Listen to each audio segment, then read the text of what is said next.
एक लीड क्रमांक 25/22। आज संवत 2025 भाद्रपद शुक्ल पूर्णिमा है और तारीख 6/9/68 भाई जी का प्रवचन।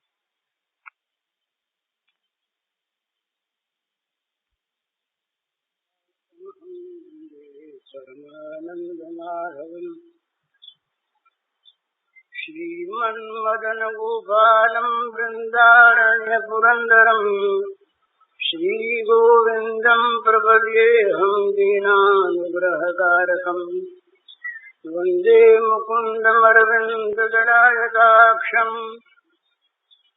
इन्देन्दुशङ्खदशनं शिशुपवेशम् इन्द्रादिदेवगणवन्दितपादपीठम् वृन्दावनालयमहं वसुदेव सोऽहम् नवजलधरवर्णं चम्पकोद्भासिकरणं विकसितनलिनाश्रियं विस्फुरन् मन्दहास्यं कनकरुचिदुकूलं चारुबर्हावचूलं कमपि निखिलसारं नौमि गोपीकुमारम् बंसी विभूषितकरान्नवनीरदाभात् पीताम्बरादन्नबिम्बफलाधरोष्ठात् पूर्णेन्दुसुन्दरमुखादरविन्दनेत्रात् कृष्णात् परं किमपि तत्त्वमहं न जाने। श्रीहरिः।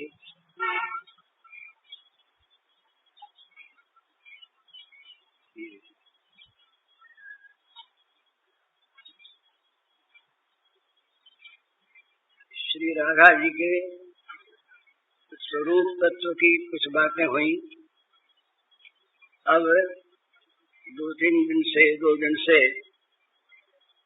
साधन के संबंध में कुछ चर्चा हम लोग कर रहे हैं। तो कल भी परसों भी ये बात हुई, अपने सुख की कामना न रहे, कहीं ममता न रहे, ये बहुत आवश्यक है साधन। भगवान ने गीता में 12वें अध्याय में जहाँ अपने भक्तों के लक्षणों का वर्णन किया, वहाँ जहाँ उपसंहार करते हैं वहाँ कहते हैं अनिकेत स्थिरमतिर भक्तिमान में प्रियो नरः। अनिकेत घर बिना का हो, जिसके घर न हो। तो घर तो बहुत लोगों के नहीं है, हजारों लाखों करोड़ों आदमियों के अपना घर नहीं है, पर वो क्या सब भक्तिमान है।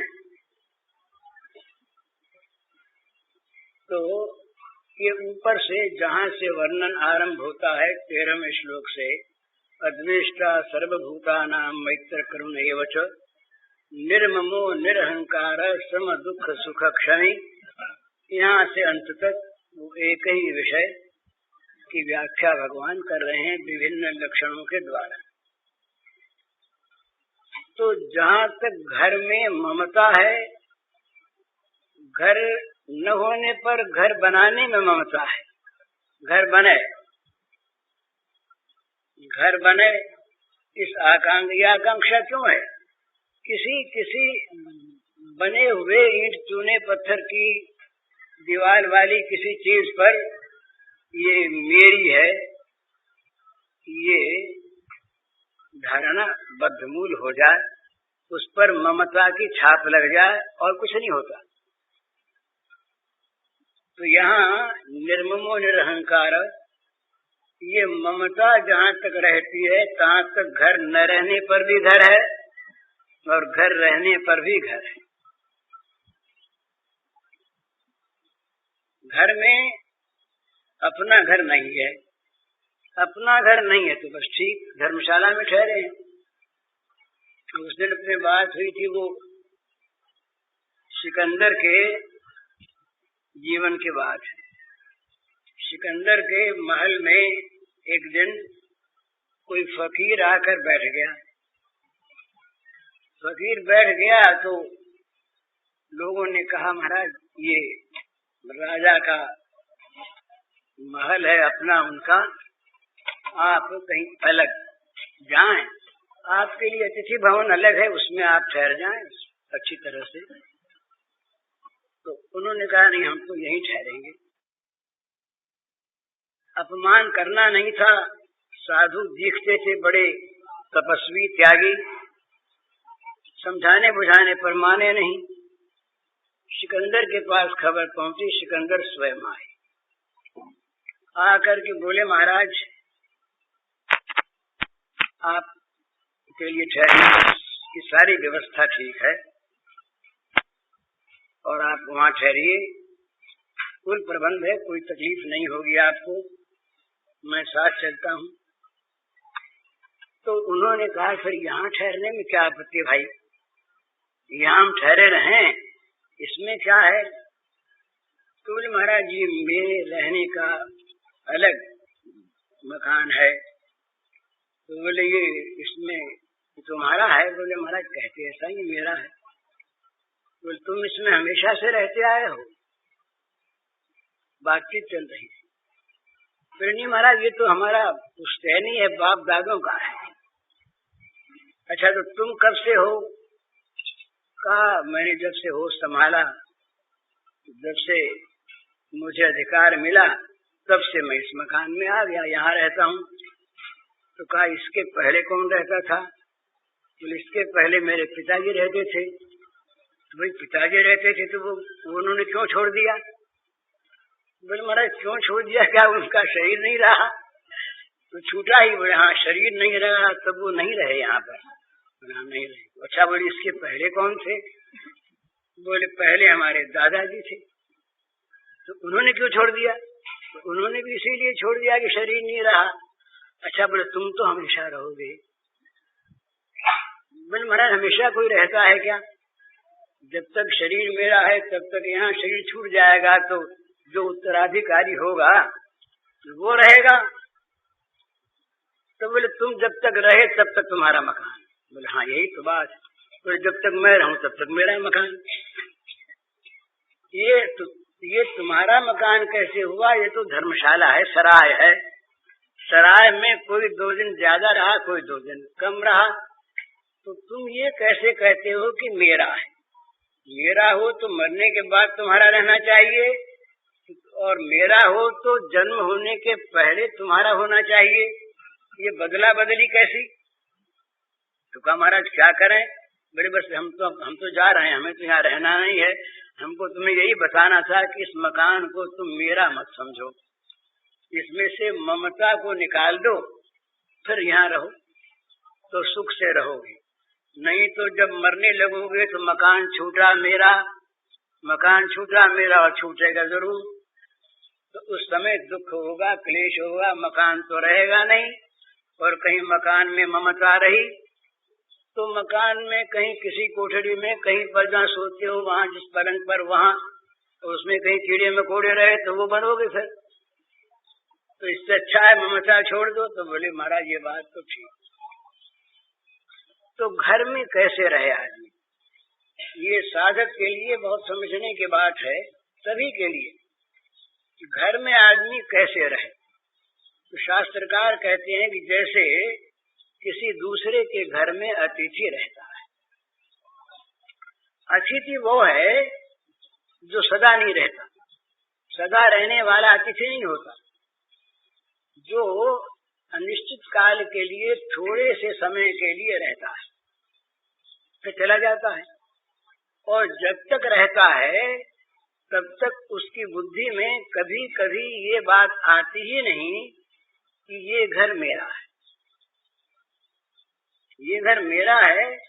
ऐसी बात उसकी बुद्धि में कभी आती नहीं। मैं तो दूसरे के घर में विश्राम ले रहा हूँ, ठहर रहा हूँ, मेरा नहीं है। तीसरी बात, जब दूसरे के घर में ठहर रहा हूँ तो जो अच्छे अतिथि होते हैं वे अपनी सुविधा नहीं देखते। वो जिसका घर है उसको असुविधा न हो मेरे रहने से, ये सोचा करते हैं। तो मैं चूंकि अतिथि, घर मेरा नहीं, तो जिसका घर है, जिनके घर में मैं ठहरा हूँ, उनको मेरे रहने से असुविधा न हो। और कोई सामान वामान बोले वो तो मेरा ही नहीं, तो बिना उनसे पूछे किसी सामान को लेने की, बरतने की तो बात अलग रही, मन चलाया जाए, ये चोरी का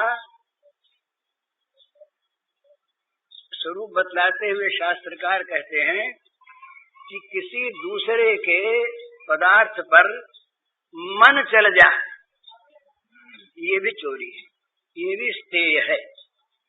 किसी भी दूसरे के पदार्थ पर मन चल गया, देख करके सुन करके, लिया नहीं उसे, पर मन चला, जितनी देर तक मन चला रहा उतनी देर तक उसका मन के द्वारा काल्पनिक उपभोग होता रहा, तो चोरी हो गई, स्तेय हो गया। तो किसी भी दूसरे के पदार्थ पर मन चलाना तब चोरी।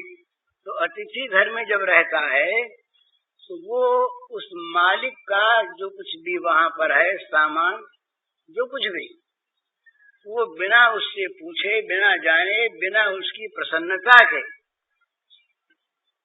वो कह भी दे और प्रसन्न न हो, और अपनी जरूरत उससे पूरी होती तो अपनी जरूरत पूरी करने के लिए उसके बिना मन कह देने पर भी स्वीकार न करे, ये अतिथि का धर्म है। तो इसी प्रकार जितने हम लोग यहाँ पर हैं, ये घर तो भगवान का है और हम अतिथि हैं। कुछ दिनों के लिए यहाँ रहने को हमें भगवान ने कृपा करके स्थान दे दिया है। भाई सराय में इस तरह से पड़े रहो, अपना काम करो, जब समय हो जाए तो चल दो। तो सराय की चीज में जिसका मेरापन नहीं रहता, कहीं धर्मशाला छोड़कर हम जाते हैं तो दुख होता है क्या? किसी बड़े अच्छे आलीशान महल में हम रहें, दूसरे के ठहर गए वहां पर और उसको छोड़ के अब जाते हैं अपने दूसरे, तो उसमें कहीं ममता आई नहीं थी तो उसको छोड़ने पर दुख थोड़ी होगा, अपना था ही नहीं। ममेति बंधनम ममेति दुखम, ये ममता जहाँ नहीं आई वहाँ दुख नहीं होगा, वहाँ बंधन नहीं होगा, ये स्वाभाविक बात है। तो हम लोग जितने यहाँ पर हैं, ये हम जिस घर में रह रहे हैं, जिन सामानों को हम अपने काम में ला रहे हैं, ये सब की सब चीजें हमारी नहीं है, इनके स्वामी है भगवान। तो क्या होता है? ये बिल्कुल होता ऐसे ही है, हम लोग समझते नहीं है। दूसरे की चीज पर अपना अधिकार कोई कर ले तो उसका परिणाम क्या होता है? वो चीज तो उससे छीन ली जाती है और उसने बिना हक के अधिकार कर लिया, इसका उससे दंड मिलता है न्यायता। तो भगवान की चीज पर हमने अपना अधिकार जो कर लिया कि मेरा घर, ये मेरा पुत्र, ये मेरी स्त्री, ये मेरे पति, ये मेरा मकान, ये मेरा गहना, ये मेरा वस्त्र, ये मेरा मान, ये मेरी कीर्ति, मेरा यश, ये मेरा जहाँ जहाँ हम जोड़ते हैं, तो ये मेरा मेरा जो कुछ भी है ये मेरा है नहीं। भगवान की चीज पर हमने अनधिकार अपना स्वत्व जमा लिया तो क्या होगा? मरते समय कोई चीज रहती है क्या? कोई भी आदमी अपने घर को, अपने मकान को, अपनी चीज को क्या छोड़ना चाहता है मरते समय? पर छोड़ने को बाध्य होता है क्योंकि दूसरे की है, वो उसके पास रह नहीं सकती, रहेगी नहीं, अपनी है नहीं। अपनी होती तो उसकी जिस रूप में मृत्यु होती है ये विधान बनता ही नहीं, दूसरा ही कोई बनता, उसकी चीज पर उसका अधिकार रहता। लेकिन उसने तो अधिकार कर रखा था जबरदस्ती बलात्कार से, मूर्खता से या अन्याय से, तो उसकी चीज जो वो अपनी मान रखी थी उसने, वो उससे छीन ली जाती है। जिस शरीर को वो और आगे बढ़ करके मैं कह रहा था, वो शरीर भी छीन लिया जाता है और शरीर से उसे जबरदस्ती निकाल दिया जाता है। शरीर चाहे फिर निष्प्राण होकर के, निर्जीव होकर के मर जाए, पर शरीर में वो नहीं रह पाता। घर से निकाल दिया गया, घर की सारी चीजें छीन ली गईं, सब कुछ, और शरीर से भी उसको निकाल दिया गया। अब वहां पर जिसके शरीर में ममता रही, जिसकी घर में ममता रही, जिसके घर के पदार्थों में ममता आसक्ति रही, ये शास्त्रकार कहते हैं कि मरते समय प्राणी को बड़ा दुख, बड़ा कष्ट होता है। हजार हजार बिच्छुओं के दंश का उसे पीड़ा होती है, और मरने के बाद ममता युक्त प्राणी को बड़ी पीड़ा होती है। वो देखता है, अरे मामूली हमारे पास चाहे 5 ही रुपए हों और चाहे हमारे पास 50 करोड़ की संपत्ति हो, हमने उसको अलग रख छोड़ा है। उसकी चाबी हमारे पास है, हम किसी को बतलाते नहीं, दिखाते नहीं, कहते नहीं, बिल्कुल गोपनीय, पर मर गए।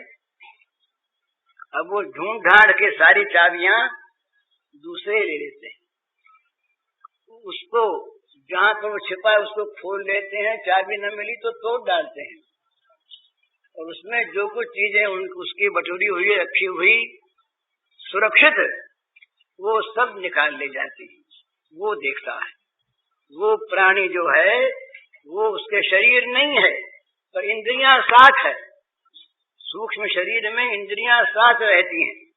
वो देखता है कि मेरी चीज छिन रही है, वहां रोता है, कराहता है, बड़ा भीषण प्रेत होकर वो कहीं बदला लेना चाहता है, और बदला लेने योग्य शक्ति नहीं रहती, तो वहां वो इतनी ज्यादा पीड़ा भोगता है जिसकी कोई सीमा नहीं। तो किसी वस्तु में भी ममता रखकर, किसी में द्वेष रखकर आदमी न मरे, ये कहा। तो ये साधक के लिए तो है ही, प्रत्येक मनुष्य के लिए अपना भविष्य जिसमें सुखमय हो, दुख न उठाना पड़े, ये आवश्यक है कि वो घर में रहे अपने को अतिथि मानकर।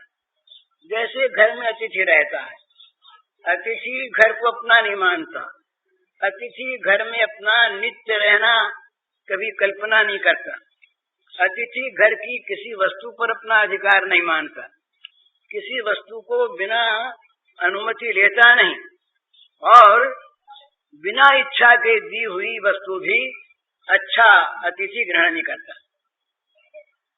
इसी प्रकार इस संसार में अतिथि रूप होकर के रहे, कहीं पर किसी वस्तु में झाड़ू के तिनके से लेकर बहुत बड़े बड़े लोक परलोक में सुख पहुंचाने वाले भोग तक, किसी में भी मेरापन न करे, ये मेरा। पर ये बहुत कठिन चीज इसलिए है, हमारा एक व्यामोह हो रहा है। ये हमारी ममता इतनी, वो भगवान से हटकर उन पदार्थों में जो हमारे हैं नहीं, उन पदार्थों में जिनका नाश होने वाला है, और उन पदार्थों में जिसका परिणाम दुख है, और ममता कहीं भी जोड़ देता आदमी। ये बात नहीं है कि कोई बड़े से मकान में ममता जोड़े। गाड़ी में बैठ गए, रिजर्व नहीं करवाई हुई है सीट, पर बैठ गई, ये मेरी सीट, मेरी। अब उसमें मेरापन, 5 मिनट पहले बैठे तो मेरी सीट, अब दूसरा आता है तो ऐसा उठो, क्यों उठे, तो मेरी जगह है। वो दूसरा का जबरदस्ती करता है, पर वो एक बात है, वो उसे नहीं करना चाहिए, परंतु मेरी है ये तुम किस बुनियाद पर कहते हो? और मेरी है तो क्या होता है, अगर उसको जबरदस्ती उठा दे वो तो दुख होता है।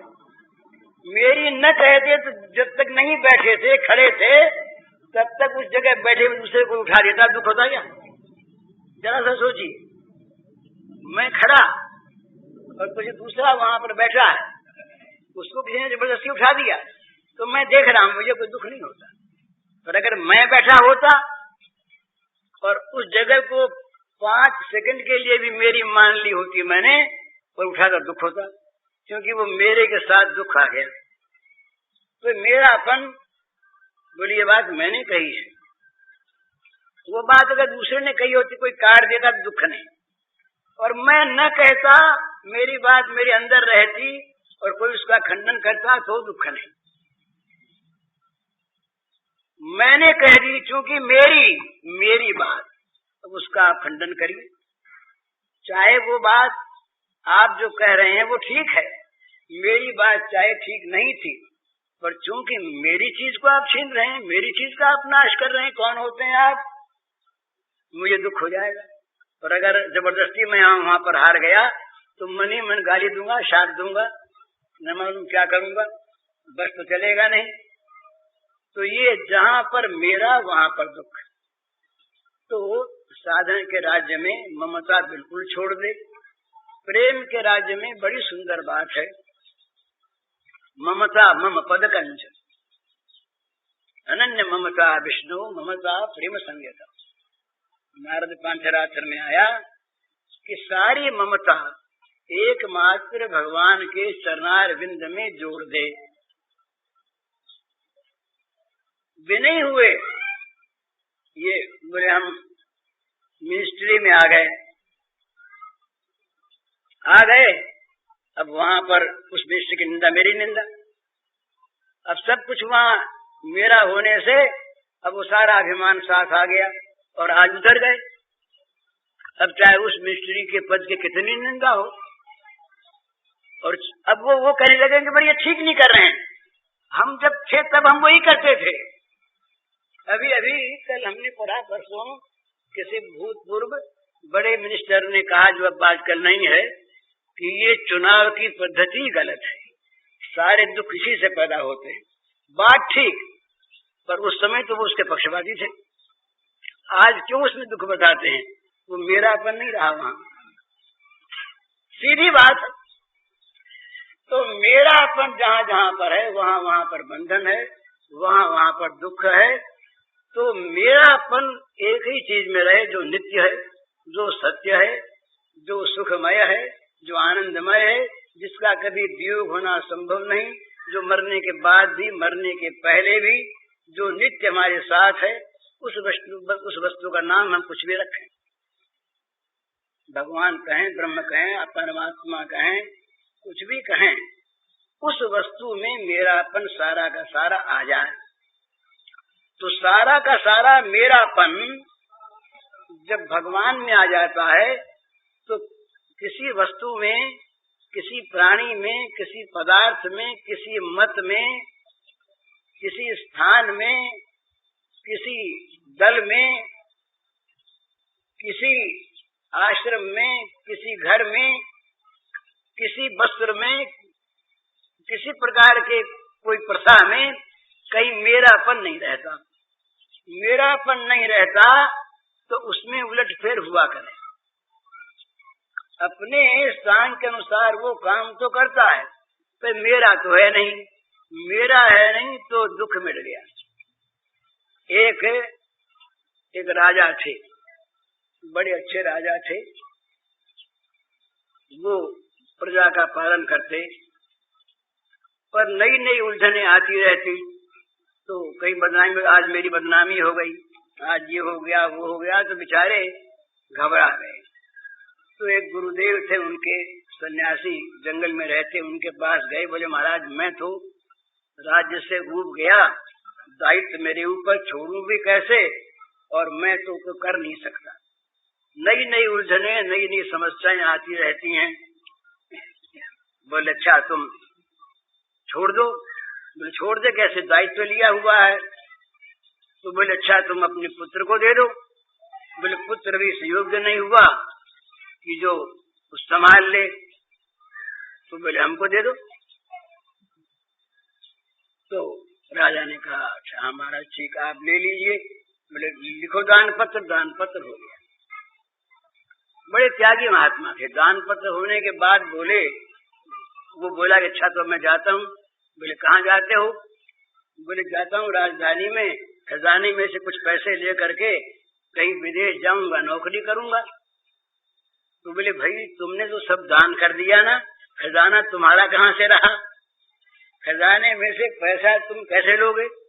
हाँ बोले महाराज बात तो ठीक, खजाने में से पैसा नहीं लूंगा, यूं ही चला जाऊंगा। बोले क्या करोगे? बोले कहीं ढूंढूंगा नौकरी। तो नौकरी करोगे? बोले हाँ नौकरी करके ही काम चलाऊंगा। तो बोले नौकरी करनी है तो हमारी करो, इतना बड़ा राज्य हमारे पास आ गया है, इस राज्य को तुम संभाल लो। तो मालिक हम रहे, तुम नौकर रहे, काम सब करो, नौकर की हैसियत से करो, काम संभालो। कोई आपत्ति तुमने इसमें है? बोले महाराज आपत्ति क्या है, कहीं भी नौकरी करनी है, यहाँ कहे वहाँ, हमारा तो अब कुछ है नहीं। हाँ बोले यही बात ठीक, तुम्हारा कुछ नहीं, तुम अपना कभी समझोगे तो नौकरी कर नहीं सकोगे। ये पहले मन में पक्की बात कर लो कि तुम्हारा राज्य नहीं, तुम्हारी कोई चीज नहीं, तुम नौकरी करो, तुमको नौकरी के पैसे मिलेंगे, उसने पैसे तुम्हारे, ईमानदारी के। बोले हाँ ठीक। हम नौकरी करने लगे। अब कहीं खराबी हो तो वो गुरुजी के पास समाचार भेज दे, महाराज ये खराबी हुई है। कहीं तारीफ हो तो वहाँ समाचार भेज दे।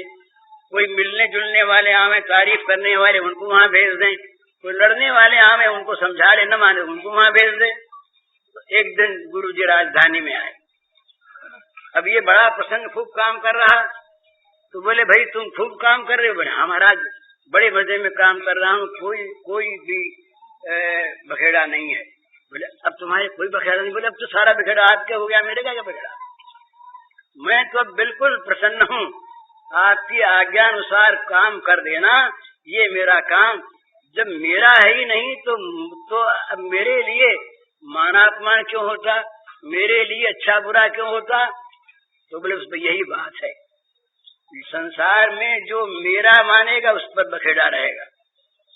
मालिक से मुनीम हो गया कि बखेड़ा मिटा, और मुनीम से मालिक बनने गया तो बखेड़ा लगा। तो जगत में बखेड़ा बढ़ता क्यों है? ये इतना जगत में द्वंद्व जो बढ़ता है, कलह बढ़ती है, आपस में विवाद बढ़ता है, झगड़े बढ़ते हैं, हिंसा प्रतिहिंसा होती, इसका मूल क्या है? मूल है ये ममता, और ममता के विस्तार का प्रयत्न।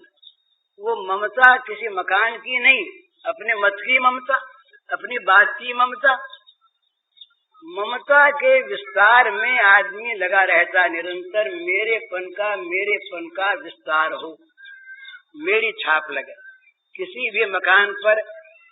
और एक मकान है सोने उठने के लिए काफी है, 10 मकान क्या करेगा? 10 मकान में सोता उठता नहीं, पर 10 मकान पर वो कागजों में तो नाम मेरा आ गया कि नहीं, मेरे मकान है। तो ये मेरेपन का विस्तार करने में आदमी निरंतर लगा रहता है, और जितना विस्तार करता है उतना फंसता है। और जब कभी मेरी चीज छीनी जाती है और छीनी जाएगी, तब जिसके मेरी चीज नहीं थी वो तो आराम से न हो न छिने, और जिसकी छीनी जाती है वो रोता है, कराहता है, बड़ा दुखी होता है, बड़ा संतप्त होता है, न मालूम क्या क्या करता है। तो साधक के लिए और सभी के लिए जो अपना सुख चाहते हैं, वे घर में, ये संसार में रहें अतिथि की तरह से। उन बातों को फिर याद कर लें। अतिथि समझता है कि घर मेरा नहीं है, दूसरे का है। अतिथि घर को हमेशा रहने की भूमि नहीं समझता, कुछ दिनों के लिए टिका हुआ है, उसे चले जाना है। तो इसलिए कहीं पर भी वो ये मेरा बोल करके स्थायी इंतजाम नहीं करता।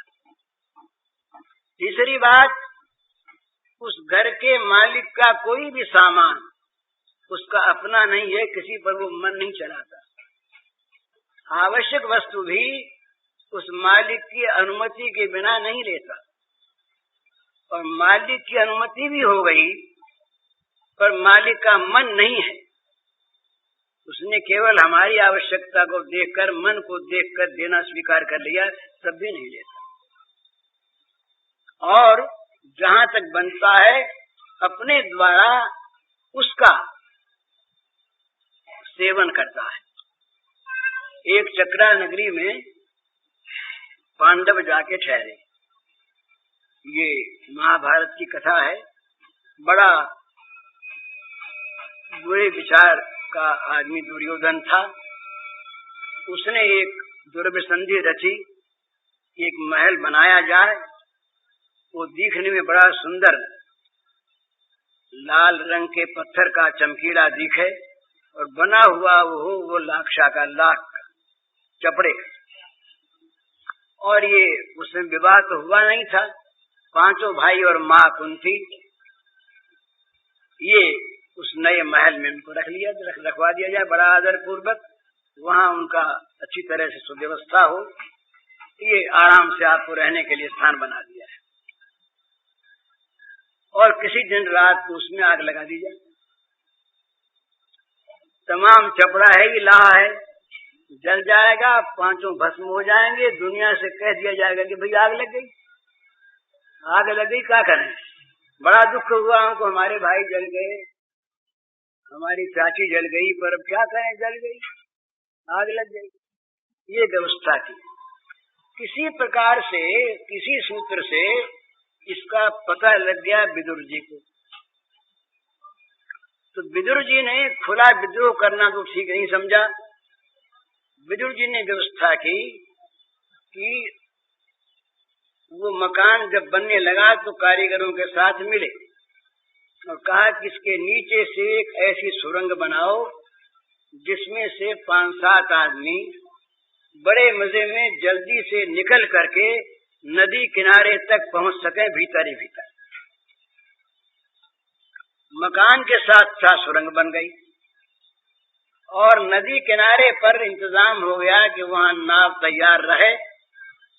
जब वो पांचों भाई माँ के साथ आवे तो उसमें सवार हो जाए और वो नाव वाला उनको हम स्थान पर ले जाए। ये व्यवस्था विदुर जी ने कर।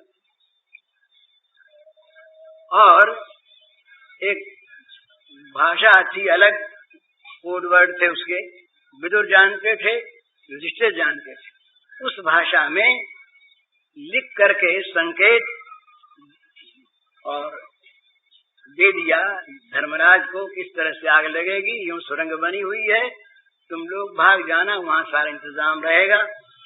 वो अपना प्रस्तुत हो गए। आग लगी, वो उसमें से निकले, तैयार थी वहां नौका।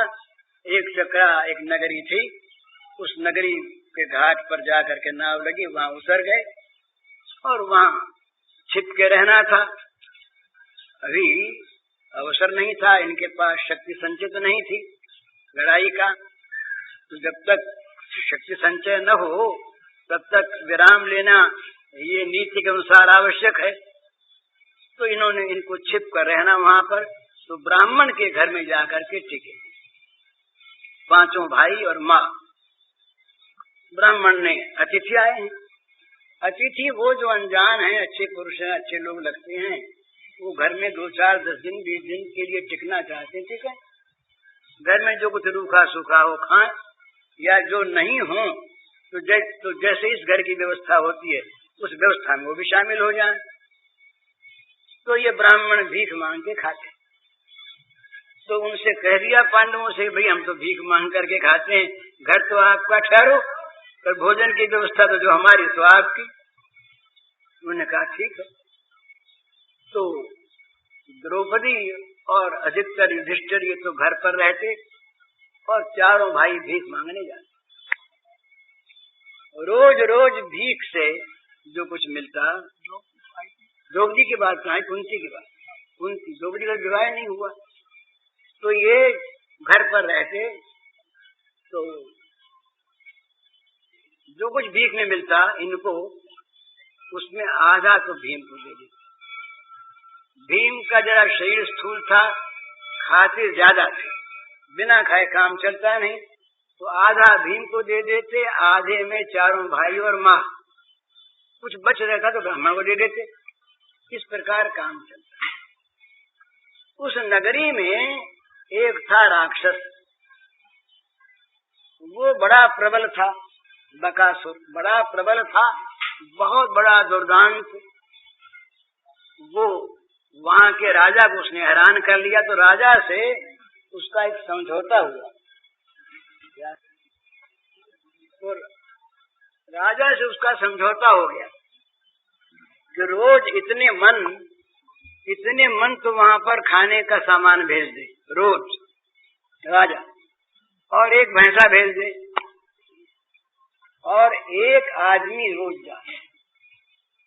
तो भैंसे का इंतजाम और खाने की चीज का इंतजाम तो राज्य की तरफ से हो गया, और आदमी का इंतजाम कैसे करे?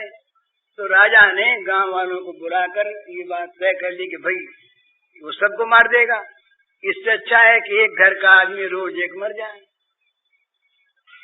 तो हर एक घर से पारी पारी एक आदमी जाए, ये उनका समझौता हुआ। तो इस समझौते के अनुसार रोज रोज सब सामान जाता, एक आदमी जाता। तो ये ब्राह्मण के घर में टिके हुए थे पांचों भाई माता के सहित। एक दिन उस ब्राह्मण की पारी आ गई। ब्राह्मण की पारी आ गई तो ब्राह्मण के घर में कोहराम मच गया। पत्नी उनकी, पुत्र उनका, छोटा सा बच्चा, अबोध, एक लड़की, ये सब रो में। कुंती देवी ने देखा, रोना सुना। कुंती देवी गई, जा करके पूछा क्या बात है, क्यों रो रही हैं आप? तो कहा ऐसी ऐसी बात है, आज हमारे घर के पंडित जी जाएंगे, उनको वो खा जाएगा। तो ये आपस में जब रोता देखा तो छोटा बच्चा, अबोध बच्चा, बालक छोटा सा, वो अपनी तुतली भाषा में बोला, बोले पिताजी को नहीं जाने देंगे, हम जाएंगे, हमको खा लेगा, ये बच जाएंगे। ब्राह्मणी बोली मैं जाऊं, लड़की बोली मैं जाऊं, यूं आपस में सभी रोए। तो कुंती देवी ने बड़ी नम्रता से कहा कि मेरी एक प्रार्थना है, आपके घर में हम टिके हैं, आपने हमको आश्रय दिया है, और आपके घर में केवल एक पुरुष है, मेरे 5 बेटे हैं, मेरे 5 बेटों में अगर एक को राक्षस खा लेगा तो मेरे 4 तो बचेंगे ना। तो आप लोग चिंतित न हो, मैं एक मेरे बेटे को भेजता हूँ। कहा ये होता कि भाई इनके घर में राक्षस का, तो अपने तो भगो कहीं अपना ये न जाए कि राक्षस आकर के हमारे बेटे को न पकड़ ले, ये तो कल्पना ही नहीं। वो कहने लगी ब्राह्मणी कि ये आप अधर्म की बात हमें क्यों सिखलाती हैं? आप हमारे घर में आप टिके, अतिथि तो भगवान होता है, हमारे भगवान को हम मरने के लिए भेज दें और अपने प्राणों को हम बचा लें, ये कैसे हो सकता है? आप निश्चिंत नहीं, ये रोना तो हमारे घर का है, हमारा ही ब्राह्मण जाएगा। बहुत समझाया, आखिर माँ के मन में कुंती के एक बात याद आ गई, अरे हमारा भीम तो बहुत राक्षसों को मार चुका है, तो ये राक्षस भी भीम न मार देगा, इसमें क्यों शंका करनी चाहिए, तो मार देगा, मैं आशीर्वाद दूंगी।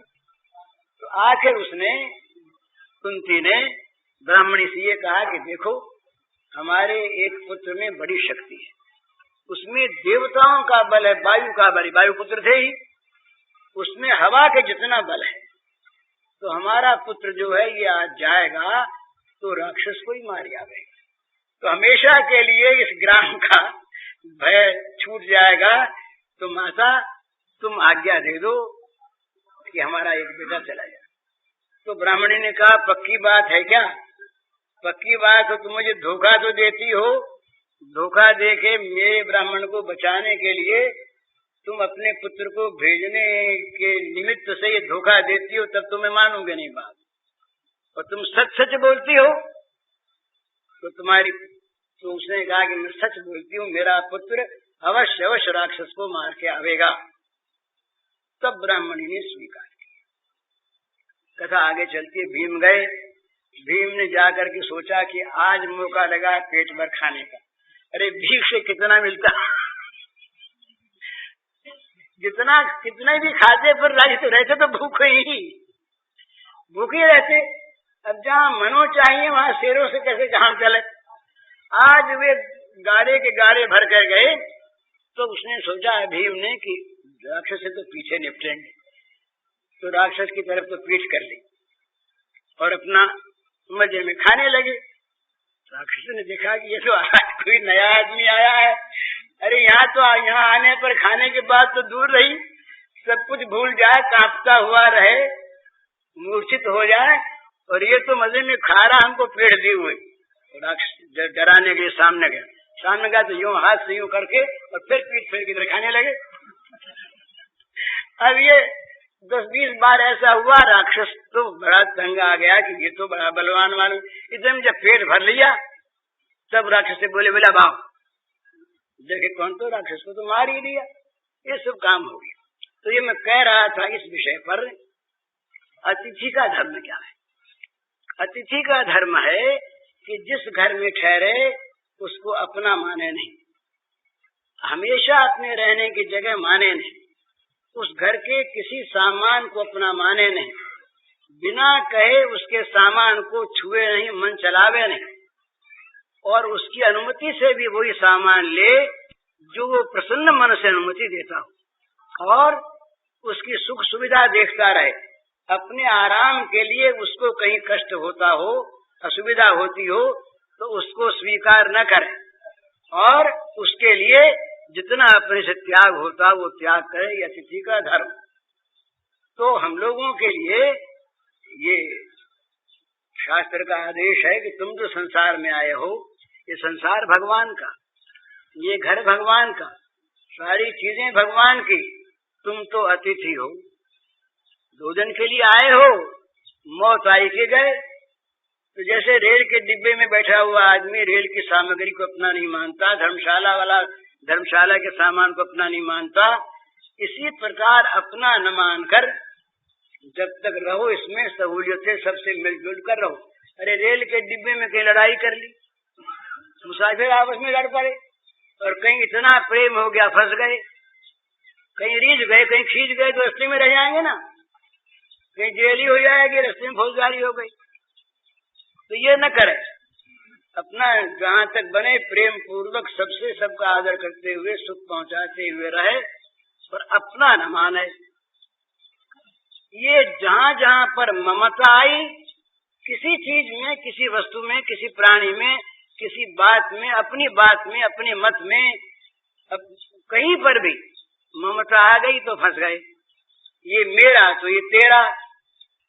अब तेरा जो है ये अगर मेरे में सहायक है, सबसे पहले तो आदमी मेरा तेरा वाला क्या मानता है, ये सब लोग अपने हृदय पर हाथ धर के देख लें, ये तेरे वाला भी मेरा हो जाए। अधिकतर तो ये इच्छा रहती है, अधिकतर ये इच्छा रहती है कि तेरा न रहे, मेरा ही हो जाए। और इससे जो नीचे उतरते हैं, कुछ उदार होते हैं, वो कहते हैं कि भाई तेरा रहे पर मेरा सहायक होकर रहे, मेरी सहायता, मेरे की सहायता करे तो तेरा रहे, नहीं तो तेरे की आवश्यकता नहीं। इससे जो अच्छे होते वो मानते हैं कि भाई मेरा भी रहे, तेरा भी रहे, मेरा भी रहे, तेरा भी रहे। जिसको आजकल सहजीवन कहते हैं आजकल के राजनीतिक लोग, वो भी नहीं चलता, हम भी जिए तुम भी जियो। ये तो तेरा भी रहे, मेरा भी रहे, पर इससे तो होता नहीं। तब ये कहते हैं कि मेरा रहने में अगर तेरा जाता हो तो भले ही जाए, मेरा रहे। फिर ये कहते हैं कि तेरा रहे नहीं, मेरा हो जाए, और फिर कहते हैं कि तेरे का नाश करके मेरा बनाना है। ये स्थिति संसार की होती है। इसमें क्या होता, साधना कहीं रहती नहीं, साधना रहती नहीं। रात दिन कलह, विवाद, विषाद, भय, क्लेश, हिंसा, प्रतिहिंसा, क्रोध ये रहते हैं, ये सभी के जीवन में रहती। इसका कारण ये ममता और आसक्ति है। तो साधक के लिए ये बड़ी आवश्यक बात है, वो घर को बिना घर का हो जाए। बिना घर के हो जाएगा अर्थ क्या है कि घर में जितनी भी मेरी कहने वाली चीजें हैं उन सब में मेरापन निकाल दे। अनिकेत स्थिरमति, और भगवान में स्थिर बुद्धि हो जाए, भगवान ही मेरे और कुछ मेरा नहीं। इस प्रकार जो भगवान के साथ ममता का संबंध जोड़ ले तो बोले ममता निकलती नहीं, ममता तो बिचारी रहेगी नहीं। भगवान में ममता जोड़ ले, ममता हम भगवान में जोड़ते नहीं। भगवान में क्यों नहीं जोड़ते कि भगवान की हमें महत्ता का, भगवान के सौंदर्य माधुर्य का ही पता नहीं है, भगवान की महत्ता ही मालूम नहीं। हम तो जगत की महत्ता को भूल से, जैसे विष्टा का कीड़ा विष्टा में बड़ा रस लेता है, यही दशा हमारी है। ये जैसे मल भोजी शूकर, मल का कीड़ा, ये विष्टा की मक्खी जैसे विष्टा ही पर जाती है, इसी प्रकार से हमारी वृत्ति निरंतर भोग विष्टा पर, भोग रूपी मल पर जाती है, उधर से हटती नहीं। ये इसीलिए कहा कि जो वस्तु भगवान के बिना भोग लगाए, भगवान के जो अर्पित नहीं है, उसका जो भोग लगाता है वो मल भोजी है। ब्रह्म वैवर्त में आया, पद्म पुराण में आया, स्थूल रूप से बिना प्रसाद के जो खाता है वो मल खाता है, विष्टा खाता है, विष्टा भोजी है सुअर की भांति। उसका व्यापक अर्थ यही है कि भगवान का न मानकर जो अपना मानता है, सारी चीज भगवान की।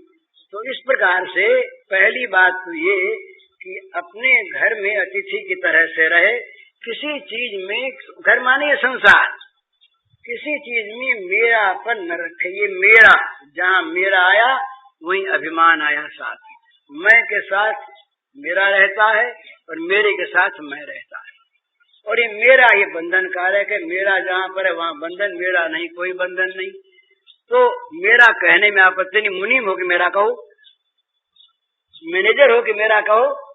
अरे बैंक का मैनेजर कहीं बैंक की संपत्ति को अपनी मानता है क्या? किसी जिले का कलेक्टर तमाम जिले को मेरा कहता है, पर कहीं अपनी संपत्ति मानता है क्या? कहीं किसी राज्य के कोष का कैशियर सब पर अपनी सही करता है, पर कहीं उसके एक अधेले को भी मेरा मानता है क्या? मानता तो बेईमान है। तो बेईमान की दो गति होती है। हम लोग जो मेरा मानते हैं उनकी क्या गति होती है? जब मरते हैं चीज छीन ली जाती है, दंड मिलता है।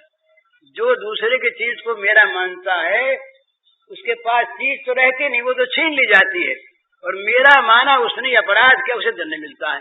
तो यही हम सब में होता है। जहाँ मरने लगे कि सब छूटा, छीन ली गई ना चीज।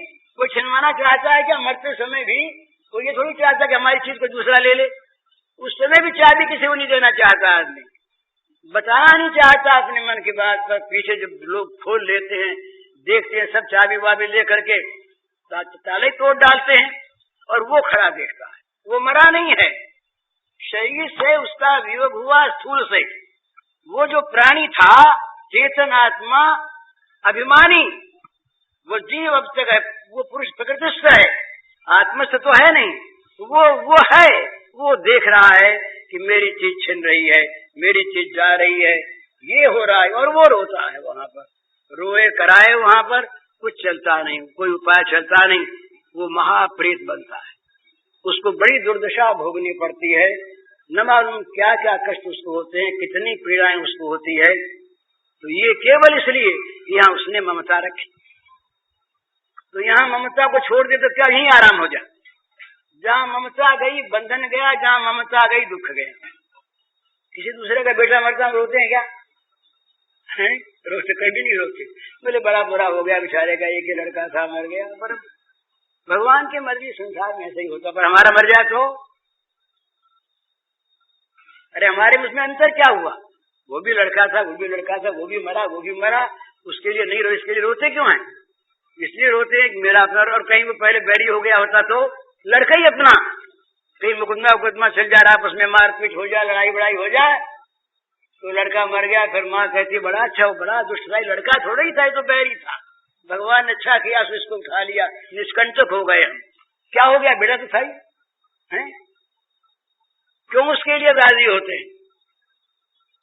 मुसलमानी जमाने में बेटों ने बाप को कैद कर दिया, जहांगीर को कैद कर दिया, उसके लड़के ने बादशाह था।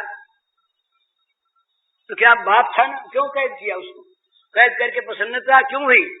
वो मेरापन नहीं रहा, मेरापन हट गया। जहाँ स्वार्थ में बाधा आई मेरापन टूटा, मेरापन टूटा के बंधन गया, बंधन गया दुख गया। तो मेरापन भगवान में जोड़ ले और कहीं पर किसी वस्तु में, प्राणी में, पदार्थ में, मत में, दल में, किसी बात में मेरापन न रखे। जहाँ जो मुनीम का काम मिला वो काम अगर निर्दोष है तो उस काम को मुनीम की तरह से ईमानदार, कर्मठ, सावधान, वहाँ सावधानी करे तो पैसा तो ले लिया नौकरी का, काम करता नहीं तो बेईमान है। ये नहीं कि हमारा नहीं तो हम फिर क्यों देखें उजड़ जाए बिगड़ जाए। जो मालिक का नौकर बनता है उजड़ जाए बिगड़ जाए, मालिक की रोटी तो खाता है और उजड़ जाए बिगड़ जाए में अपना अलग रहता है, तो कहने वो बेईमान है, वो भी चोर है, बिना हक की चीज खाता है ना, वो चोर है। तो इसलिए भगवान ने 3 बात कही गीता में, कई बार अपनी बात हो चुकी है, जिसमें बंधन न हो, भगवान की प्राप्ति हो जाए। तदर्थम कर्म कौन्तेय मुक्त संग समाचर। कर्म समाचर, मुक्त संग और तदर्थम, 3 बात। कर्मों का जिसके जिम्मे जो काम, उनको समाचर, ठीक ठीक उनका आचरण करो, उनको बिगाड़ो मत। पर कहीं कर्म में, कर्म के फल में ममता आसक्ति रहे नहीं। क्यों करें? उस मालिक की प्रसन्नता के लिए। तदर्थम कर्म कौन्तेय मुक्त संग समाचर। कहते जो ऐसा नहीं करते सो बोले उसमें बंधन होता है। यज्ञार्थात् कर्मणो नित्य लोको यम कर्म बंधन।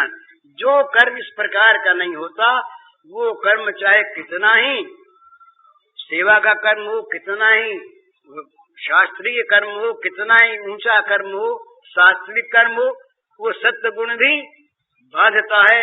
रस्सी दूसरी उसकी होती है, तमोगुण की रस्सी दूसरी, वो सुख से बांधता है, दुख से बांधता, पर बांधता, वहां भी बंधन होता है।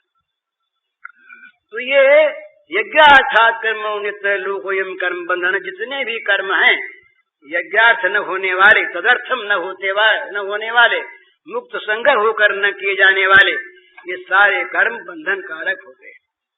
तो ये ममता छूटी, ममता भगवान में, तो हम कर्म क्यों करें कि जिनमें ममता उनकी सेवा करें, जिनमें ममता उनकी सेवा करें। ममता वाले की सेवा के लिए कर्म, उसकी प्रसन्नता के लिए कर्म, उसकी राजी के लिए कर्म, वो जिसमें राजी वो कर्म।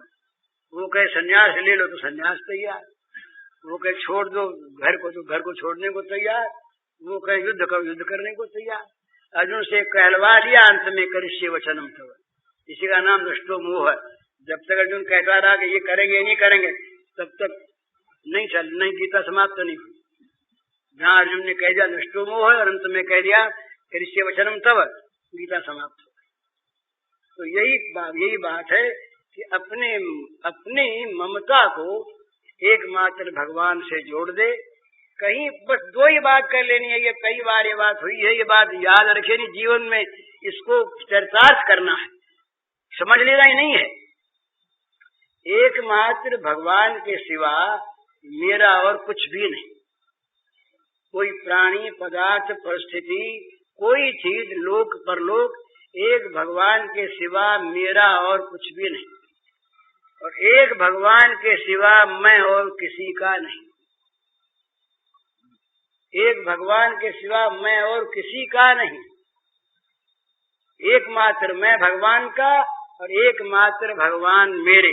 ये ममता के दोनों तरह के संबंध केवल भगवान से हो जाए, बस यही करना है। इसके आगे तो भगवान अपने आप कर लेंगे सब कुछ। ममता का जो संबंध है ये जगत से टूट जाए, भगवान से, फिर जगत से भले संबंध रहे, उनके नाते रहे, फिर कोई आपत्ति नहीं है। जो जगत से सीधा संबंध हमारा हो रहा है, उनको भूल कर, उनको छोड़कर, ये बंधन कारक है। तो जगत से हमारा संबंध सर्वथा किसी भी हेतु से, किसी भी कारण से हमारा सीधा संबंध जगत से न रहे। संबंध हमारा हम भगवान के केवल और भगवान हमारे केवल। वहाँ भगवान स्वीकार कर लेते हैं, बोले हम तुमको ऐसे मान लेते हैं, हम ही तुम्हारे हैं और तुम ही हमारे हो। हम उस भक्त के पास जब आते हैं भगवान तो झूठ नहीं बोलते हैं, उससे कहते हैं कि भैया हम तुम्ही को जानते और किसी को जानते ही नहीं। ऐसा वो सर्वज्ञ जो भगवान है वो कहते हैं कि बोले क्यों ऐसी बात कहते हैं महाराज, क्या बात हो गई? बोले तुम मेरे हृदय हो गए ना। साधु हृदय मह्यम साधु नाम हृदय त्वहम मदन नृत्य न जानती नाम तेजो मनागत। ये भगवान विष्णु के शब्द हैं दुर्वासा जी के प्रति श्रीमद् भागवत में। वो कहते हैं कि जो ये भक्त हैं मेरे, ये मेरे भक्त नहीं है, ये मेरा हृदय है। ये मेरा हृदय है तो मैं उनका हृदय हूँ। हृदय मह्यम और हृदय तो हम, वे मेरा हृदय मैं उनका हृदय। तो फिर तुम लोगों का आपस में क्या संबंध कुछ नहीं। वो जानते हैं केवल मुझको, किसी को जानते ही नहीं। और भैया मैं जानता हूँ केवल उनको ही, और किसी को नहीं जानता। सारे जगत को भूल जाते हैं उन भक्तों के दायरे में जब आते हैं भगवान। वो फिर कह देते हैं, बोले दुर्योधन से कहने में शर्म नहीं आई भगवान को, जो भगवान स्वयं कहते हैं कि हम सबसे ऊंचे राग द्वेष पद के पर। वो भगवान कहते हैं कि दुर्योधन तुम हमें भोजन के लिए कहते हो, पांडवों के बैरी होकर के। पांडवों का बैरी मेरा बैरी, साफ साफ मुंह पर। पांडवों का बैरी मेरा बैरी, पांडवों का मित्र मेरा मित्र, तुम्हारी हम भोजन करूंगा। अब ये कहने में शर्म नहीं, क्यों कि वहां वो पांडवों के हैं, क्यों सबके हैं, सबके हैं। तो भगवान के साथ जिसके ममत्व का संबंध हो गया, उसके भगवान अपने इतने निकट के बन जाते हैं कि उसका सारा दोष अपने ऊपर, उसका सारा भार अपने ऊपर, उसकी सारी जिम्मेवारी अपने ऊपर, उसकी सारी देख रेख अपने ऊपर, सारी संभाल अपने ऊपर, कोई चीज बाकी है नहीं। विभीषण को दंड देने लगे ब्राह्मण, तो बोले महाराज विभीषण ने भूल तो की है, आपको दंड देना ही है तो हमको दे दीजिए। महाराज आप कैसे दें? ब्राह्मण बोले आपको दंड कैसे दें? बोले इसलिए कि वो मेरा नौकर है ना, मेरा चाकर जो भूल करे वो मेरी भूल, उसके भूल की जिम्मेवारी मेरी, तो आप उनको क्या दंड देंगे, मुझको दे दीजिए। अब भगवान को दंड कौन देता? बोले महाराज हम उसको छोड़ देंगे, दंड मंड नहीं देना। छोड़ दिया विभीषण को, ये कथा पद्म पुराण में आती है। तो भगवान इतने अपने बन जाते हैं। तो भगवान को अपना बनाना हो तो बड़ा सीधा काम है। इतने बड़े भगवान, इतने बड़े भगवान, और वो हम तुच्छ के अपने, हम उनको अपना बनावे, मेरा बनावे, तो कहते हम तुम्हारे हो जाएंगे। तुम कितने तुच्छ हो, कितने नगण्य हो, कितने तुम दीन हो, हीन हो, मलिन हो, तुम मुझे मेरा बनाना चाहते हो ना? बिल्कुल सत्य। बोले हाँ, तो वे तुम्हारा बस, तुम्हारा। ये नहीं देखेंगे कि कौन है, किसके पास जाए, किसके पास न जाए। जिसको मेरा बना लिया उसकी सारी हीनता को अपने साथ ले लिया भगवान ने, और हीन के दीन के मित्र बन गए। लाज इनको आती नहीं। विदुर के घर चले गए खाने को झोंपड़ी में, और महल को छोड़ दिया। शर्म वरम तो आई नहीं, इतने बड़े आदमी हम, और उसके घर बिना बुलाए जा करके वो बैठने को जगह ही नहीं है। कौन सा आसन बिछावेगा विदुर वहां पर? वही टूटी टूटी चटाई फटाई थी, वो दे दियोगे। वो भक्तमाल, एक भाई एक भक्तमाल का तो कहते हैं कि उल्टा पीढ़ी बिछा दिया उसने। विदुर की पत्नी ने, वो तो भावावेश में आ गई, तो ये पीढ़ा है ना, इसको यूं करते, यूं बिछा। बोले बैठ जाओ, इसी पर बैठ गए, उल्टे ही में बैठ गए, उल्टे ही में ही बैठ गए। ये तो आसन हो गया। और आसन के बाद खाने को क्या दिया? अब उसको तो होश आवाज था नहीं। तो बोले भूख लगी है, भूख लगी है, देर कर रही हूँ। तो कहीं से केले आ गए इन्हीं की लीला से। अब इनको ये तो पता नहीं कि केला है कि आम है कि संतरा है, कि अंदर खाने की चीज है कि बाहर खाने की चीज है। होश आवाज तो था नहीं। तो सोचा कि अंदर वाली तो गुठली होगी फेंकने की चीज, और ऊपर वाली खाने की होगी। तो छील छील करके छिलका देने लगी, और अंदर का जो गूदा उसे फेंकने लगी। ये मजे में खाएं, बोले बड़ा स्वाद है, ये तो मैया बड़ा स्वाद और देना, बड़ा स्वाद मैया, बड़ा ये स्वाद बखाने जाए और खाए जाए। केले के छिलके खाए चले जाएं, वहाँ केले के गूदे का ढेर लगा न मार। इनकी भूख बढ़ी, और इनको जब खाने के लिए केले के छिलके आए तो केले के छिलके भी सब, ये सब जो भगवान के प्रसंग में आते हैं, ये सब चेतन होते हैं। भगवान के साथ संबंध हुआ कि चेतन हो गए। जो देखा भगवान के काम में आते हैं तो न मालूम कितने केले आ गए वहां पर, हमें भी भोग लगावे, हमें भी भोग लगावे, हमें भी भोग लगावे। अरे वो फूल भी धन्य होता है जो भगवान की चढ़ता है। इनके भी अपने अपने भाग्य होते हैं। एक फूल जाता है वेश्या के यहाँ, एक फूल जाता है भगवान के मंदिर में। फूल का भाग्य। कंस का बगीचा था, उसने मनाही कर रखी थी कि कोई भगवान के लिए मंदिर में न ले जाए हमारे यहाँ का फूल। वो हमारे महल में आ गए तो क्या हुआ, पूतना जब गिरी तो 6 कोस में होकर के उसी पर गिरी, तो सारे उसके जितने पेड़ थे सब तहस नहस हो गए। कंस का बगीचे का यही हाल होना था, क्योंकि वो भगवान के काम में कभी आया नहीं। तो न मालूम कितने केले के छिलके खा गए, ये खाए चले जाए। विदुर को पता लगा, विदुर ने देखा कि ये भगवान तो हमारे घर चले गए और अपने तो घर में थे ही नहीं। जा करके देखे विदुर को तो भगवान का पीताम्बर तो ओढ़े खड़ी है वो। अपने तो उस समय कपड़ा उपड़ा था नहीं, ऐसे ही तो पीताम्बर फेंक दिया था भगवान ने, और छिलकों का ढेर लगा है और उल्टे पीढ़े पर बैठे हैं और वो खा रहे हैं छिलके और ये दे रही है। तो उसने विदुर तो अब चेत में थे। विदुर ने कहा, क्या कर रही हो? अब कौन बोला है? वो तो दूसरे राज्य में है। बोले कौन? हिलाया डुलाया तब होश हुआ। बोले तुम ये क्या कर रही हो? भगवान को बैठाया कहाँ है? तब देखा रही है तो उल्टे पीढ़े पर बैठे हैं। भाई खाने को क्या दे रही हो?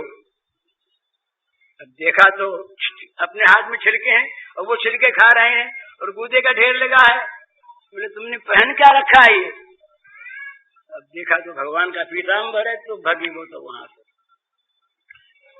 ये बोले मैया लाओ ना, भूख लगी और लाओ।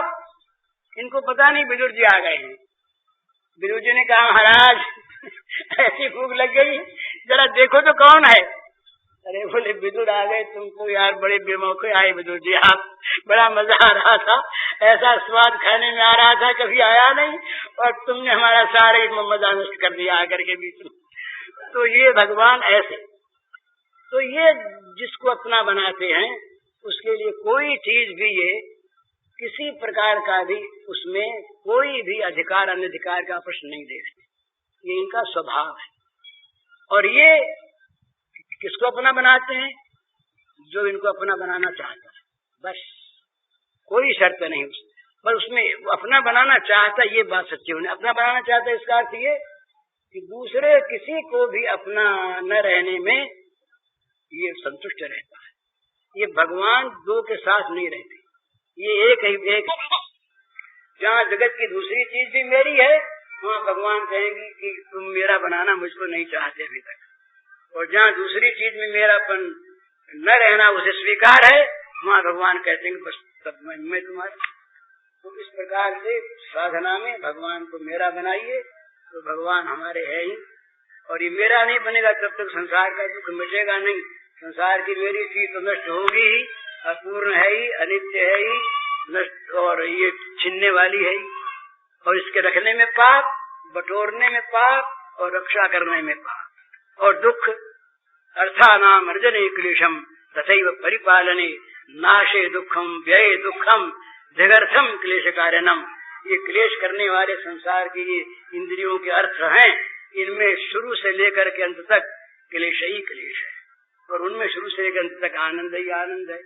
दोनों का अंतर, दोनों चीज के हम अधिकारी हैं। ये तो अधिकारी ऐसे हम बने हुए, इसमें न होने पर लगे हुए हैं, वो हमारी चीज है, होते ही उसको छोड़े हुए। तो असली चीज को हम लोग पकड़े, देखें। हरिओम।